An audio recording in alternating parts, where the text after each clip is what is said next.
జపాన్లోని నాగసాకిలో ఉన్న హషిమా దీవి ఇది. ఈ దీవి యుద్ధ నౌకలా కనిపిస్తుంది. అలాగని ఇదేమీ పర్యాటకులను ఆకట్టుకునే ఆహ్లాదకరమైన దీవి మాత్రం కానే కాదు. దీని వెనుకున్న చీకటి చరిత్రను తెలుసుకుంటే ఒళ్ళు జలధరిస్తుంది. ఒకప్పుడు యుద్ధ ఖైదీల బందీఖానాగా ఈ దీవి ఉండేది. వేలాది మంది చైనీస్, కొరియన్ ఖైదీలను ఈ దీవిలో నిర్బంధించి చిత్రహింసలు పెట్టేవాళ్ళు. జపాన్ ప్రభుత్వం హషిమా దీవిలో బొగ్గు నిల్వలను గుర్తించింది. దీంతో రెండో ప్రపంచ యుద్ధం ముగిసిన కొన్నేళ్ల వరకు ఖైదీలతో వెట్టి చాకిరీ చేయించుకుంటూ బొగ్గు నిల్వలను వెలికితీసేవారు. బొగ్గు గనుల్లో పనులు జరుగుతుండటంతో ఇక్కడ ఇళ్లు, స్కూళ్లు వెలిశాయి. వాటితో పాటే ఒక గుడి, షాపింగ్ సెంటర్ కూడా ఏర్పడ్డాయి. ఈ దీవిలో 1887లో బొగ్గు నిల్వలను గుర్తించారు. వాహనాల తయారీ సంస్థ మిత్సుబిషి ఈ దీవిని 1890లో కొనుగోలు చేసింది.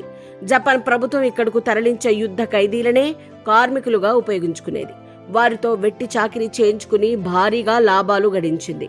మిత్సుబిషి సంస్థ 480 అడుగుల మీటర్ల పొడవు, 160 మీటర్ల వెడల్పు గల స్థావరంలోని గని కార్మికులుగా పనిచేసే 5300 మంది ఖైదీలను నిర్బంధించిందట.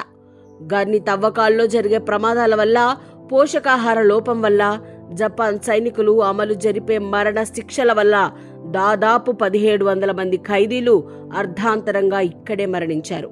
ఇక్కడి బొగ్గు నిల్వలు 1974 నాటికి అంతరించిపోవడంతో వెట్టి చాకిరీ చేసే కార్మికులకు విముక్తి లభించింది. వారు ఈ దీవిని జైలు దీవి అని, యుద్ధ నౌక దీవి అని పేర్లు పెట్టారు. గడిచిన 5 దశాబ్దాలుగా ఖాళీగా ఉన్న ఈ దీవిలోని కట్టడాలన్నీ ఇప్పుడు శిథిలమైపోయాయి. మిత్సుబిషి సంస్థ నుంచి నాగసాకి నగరపాలక సంస్థ 2005లో ఈ దీవిని స్వాధీనం చేసుకుంది. ఈ దీవిలోనే 2012లో జేమ్స్ బాండ్ సినిమా స్కై ఫాల్ షూటింగ్ జరిగింది. యునెస్కో 2017లో దీనిని ప్రపంచ వారసత్వ ప్రదేశంగా గుర్తించింది. అయితే నాగసాకి నగరపాలక సంస్థ ఈ దీవి అభివృద్ధికి ఇప్పటి వరకు ఎలాంటి చర్యలు తీసుకోలేదు. ఈ స్థలం గురించి తెలుసుకున్న కొద్ది మంది టూరిస్టులు మాత్రం ఇక్కడకు వచ్చి ఫోటోలు దిగి వీడియోలు తీసుకుని వెళ్తూ ఉంటారు. సో ఫ్రెండ్స్, ఇలాంటి మిస్టరీ స్టోరీలను మరిన్ని చూడాలనుకుంటే రహస్యం ఛానల్ను ఫాలో అవ్వండి. మర్చిపోకుండా సబ్స్క్రైబ్ చేసుకోండి.